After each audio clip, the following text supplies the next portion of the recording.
अपनों के प्यार का एहसास। लिली का फ़ोन दोबारा बजा। यह उसके घर से इस हफ्ते 8वां कॉल था, लेकिन उसे अपने अपराध बोध का भान और परेशान करने वाले विचारों ने उसे कॉल रिसीव कर जवाब नहीं देने दिया। उसकी आंखों में आंसू थे।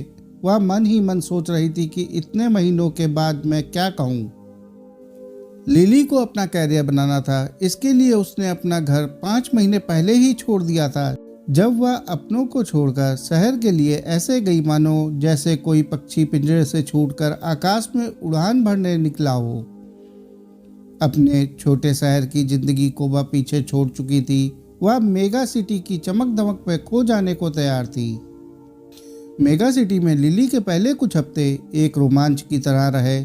नए दोस्त व रिश्तेदार बनाना, नए स्थानों पर घूमना फिरना आदि। इतनी आज़ादी का एहसास उसे इससे पहले कभी महसूस नहीं हुआ था।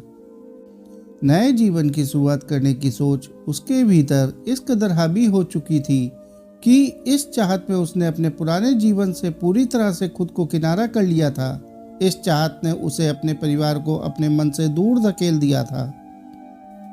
मगर जैसे जैसे समय गुजरने लगा, उसके नए शहर में नए जीवन का आकर्षण कम होने लगा था। उसे अपने जीवन में घर का मोल है, इस बात का एहसास होने लगा था। उसके मन में परिवार में शामिल होने की खुशी, प्यार और देखभाल की भावना की इच्छा हिचकोले मारने लगी थी।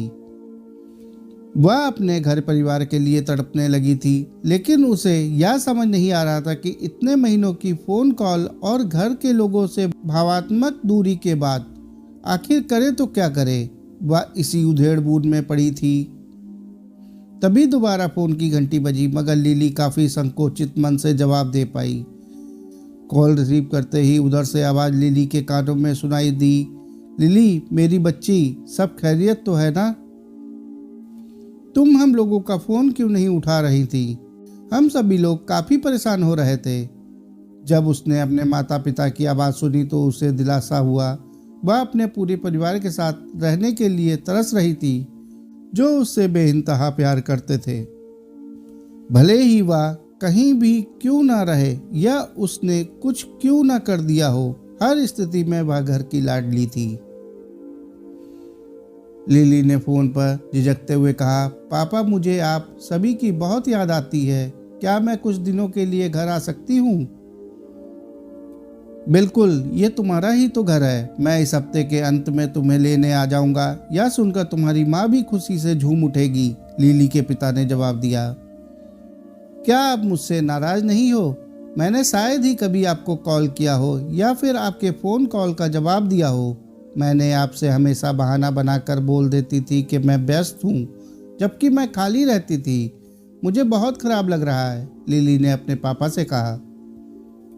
ऐसा मत सोचो, हम आपसे खफा नहीं हैं, बल्कि हम सभी को आप पर गर्व है, क्योंकि हर माता पिता अपने बच्चों के लिए यही करते हैं, लिली के पिता ने जवाब दिया। अपने पिता के मुंह से यह बात सुनकर लिली को एहसास हुआ कि नए शहर में अपनी मनमर्जी से जीवन जीना और रोमांचक स्थानों का भ्रमण करना थोड़े दिनों के लिए एक सुखद अनुभव करा सकता है, लेकिन यह उसके परिवार का प्यार ही था जो उसे घर वापस लाने के लिए आतुर है। साथियों, कहानी को अंत तक सुनने के लिए आपका बहुत बहुत शुक्रिया। कहानी अच्छी लगी हो तो कहानी को लाइक और चैनल को सब्सक्राइब कर लें। धन्यवाद।